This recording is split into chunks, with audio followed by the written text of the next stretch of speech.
Hey there. Today, a little video on the philosophy of astrology and astrology symbolism.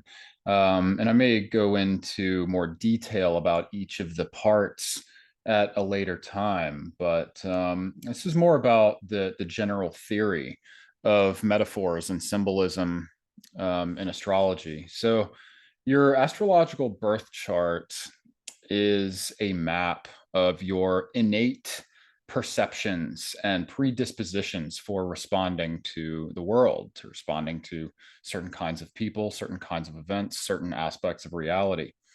Um, so it's quite especially in its Western form, because Eastern Vedic astrology actually does something a little different.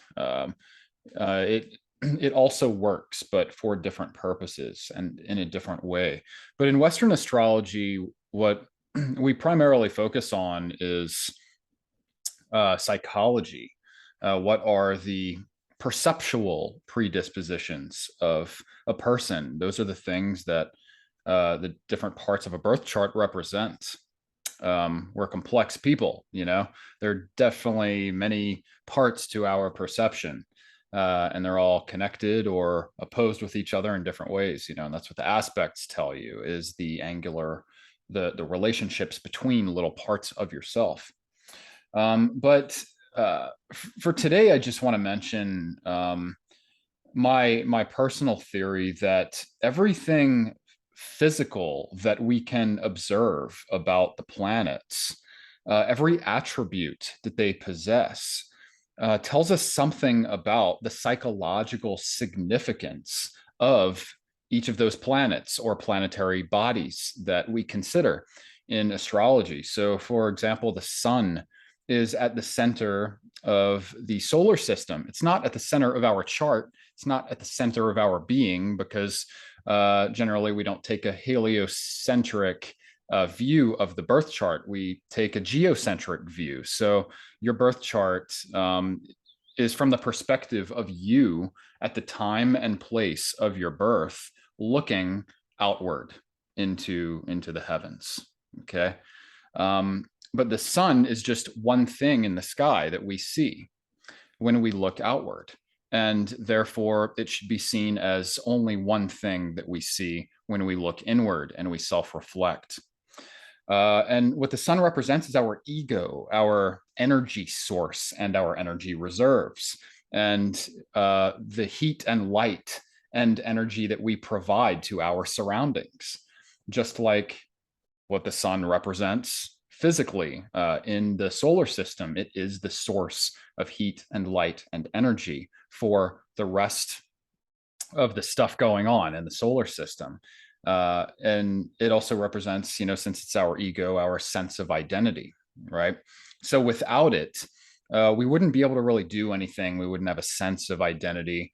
We'd merely be, floating out. The different parts of ourselves would be floating out into space, so to speak, because the sun also provides a gravitational center for everything to revolve around and to center all the other uh, bodies in the solar system. And it does the same thing for us in our personality, our sense of identity, our sense of self, our sense of uniqueness, and also our energy reserves, and how we provide energy to our surroundings. That's what our sun represents in the birth chart, right?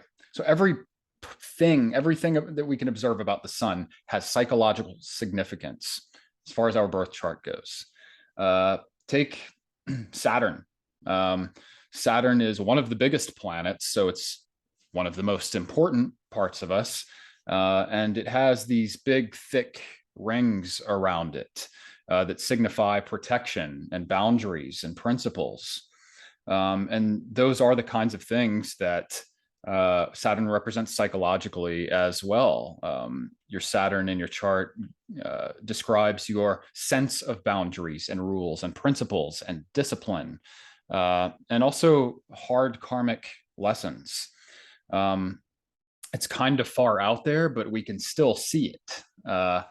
we can still see it with the naked eye in the solar system. So we maybe tend to forget about it, or it's not quite as visible as some other things that we can see, like Venus and Mars, the inner planets, which represent more conscious, more day-to-day parts of our personality, you know, and perception. Venus being what we like and dislike, kind of our surface pleasures, our surface social sensibilities. And those things can change from time to time, and they do. We go through social phases, don't we? Well, Venus revolves through the signs rather quickly compared to other planets, indicating maybe social phases that uh, that we go through in life when we're maturing socially. Mercury being our mind, how we communicate, not our deeper mind, but more of our communicative, like logical mind, how we make sense of things, and also our relationship to routine and mundane tasks. Um, Mercury never really, from our perspective on Earth, never moves too far away from the sun, from our identity, from our sense of self, right? So Mercury is kind of the handmaiden of our ego, our ability to and style of communication is always serving um, what is going to maintain our sense of identity, right? So Mercury is always in either the same sign as the sun or one of the neighboring signs. And the neighboring signs are able to help out that sun sign.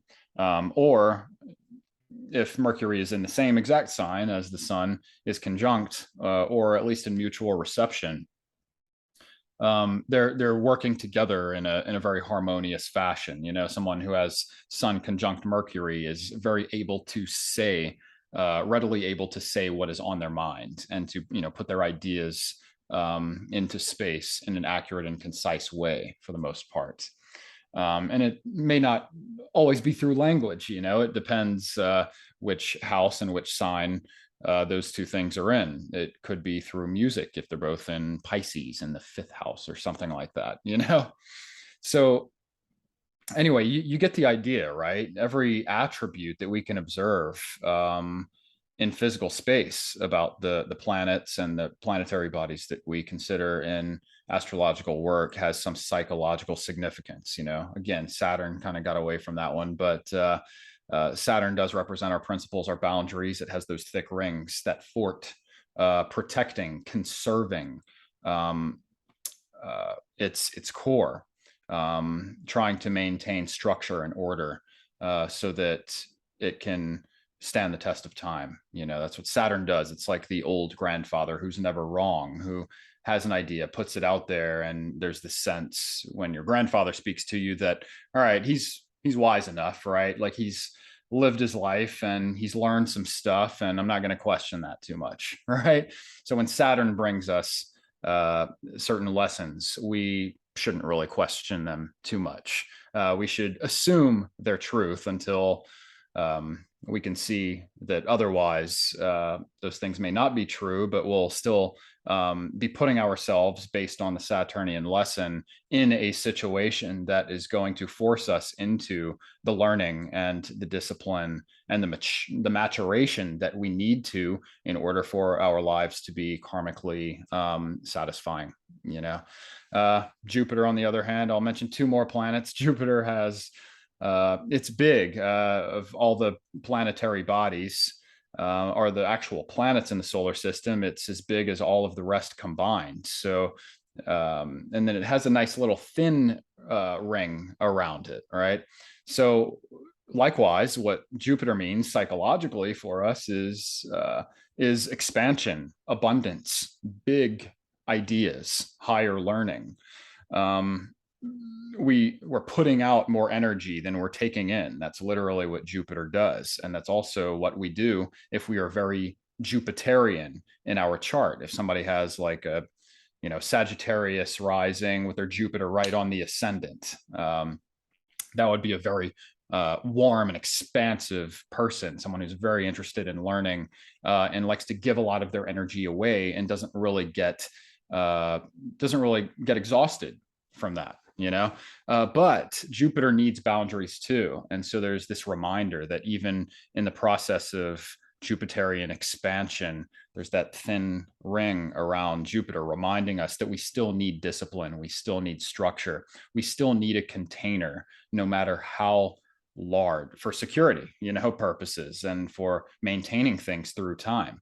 We still need some sort of container and sense of principles and boundaries that Saturn is really good at giving us in order for our ideas to make sense, to be sustainable, to be aimed toward truth, you know?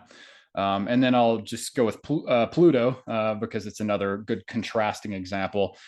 Pluto is way far out there. It wasn't discovered until the middle of the 20th century, it's deep, it's dark, it's far away, and we would forget about it, if all we had to go by, or we would not even know that it exists. It'd be sort of a subconscious or totally unconscious entity if we hadn't developed the technology of telescopes to discover it. But which indicates that, psychologically, very similarly, Pluto represents deep, dark, distant things, repressed desires, or things that we subconsciously push down and don't want to deal with right away. It's also our sense of, power and control and taboo urges and desires.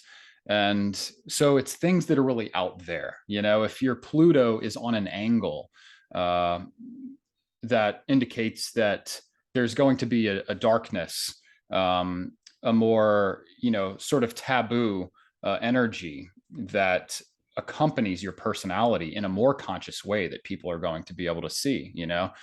Someone with Pluto on the ascendant is going to be very outwardly dark, probably have literally dark hair and dark features, maybe have some tattoos, maybe be like outwardly expressive regarding their darkness through physical expression. If it's on your Pluto's on your descendant, that's the cusp of the seventh house, which represents relationships. There's going to be darkness and power exchanges and a lot of manipulation that's going to be unconsciously attracted to you in relationships, because it's a Pluto on the descendant represents.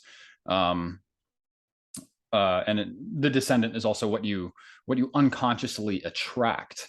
But in a converse and perfectly compatible and reasonable fashion, what you unconsciously attract is also going to represent what you subconsciously possess and need to deal with within yourself, because you're liable to making those same mistakes. And in a sense, we do attract what we are. So Pluto on the descendant needs to be conscious of the fact that they are deep down just as manipulative as the people who are attracted to them, at least when they're living in an unconscious fashion. All right. Pluto on the midheaven means that someone is going to have very sort of dark or taboo subjects that are involved in their career aspirations.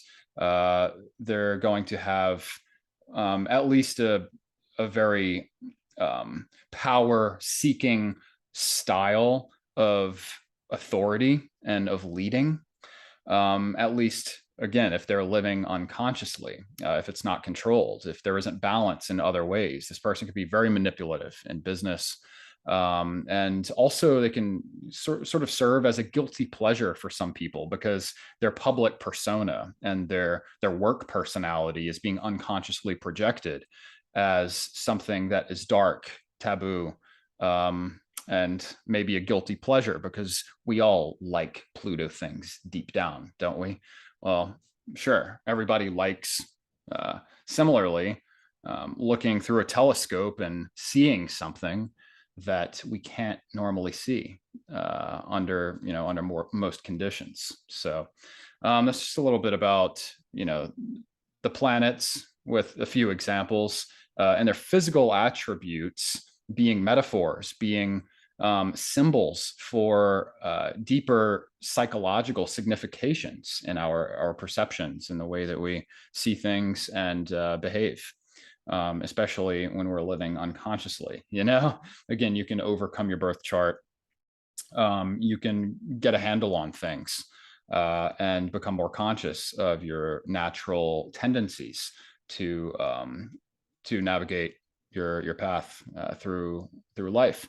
And that's what I do as an astrologer. So if you're interested in learning more, you can always book a session with me, whether it's on how to read your birth chart or just a birth chart reading for you, or learning what astrology is all about. So you can see my web address, overthoughtandunderstated.com, in the description below. I'm also newly on a platform called The True Healers at thetruehealers.com. It's an LA based healer agency that's starting to help me out. So if you'd like to book me through there, that's cool too. It would kind of like bring some business to them. But you can also contact me directly. So I really don't have a huge preference there. So anyway, yeah, that's just a bit about the physical significations, attributes of the planets having psychological significations. So see you guys in the next video. Cheers.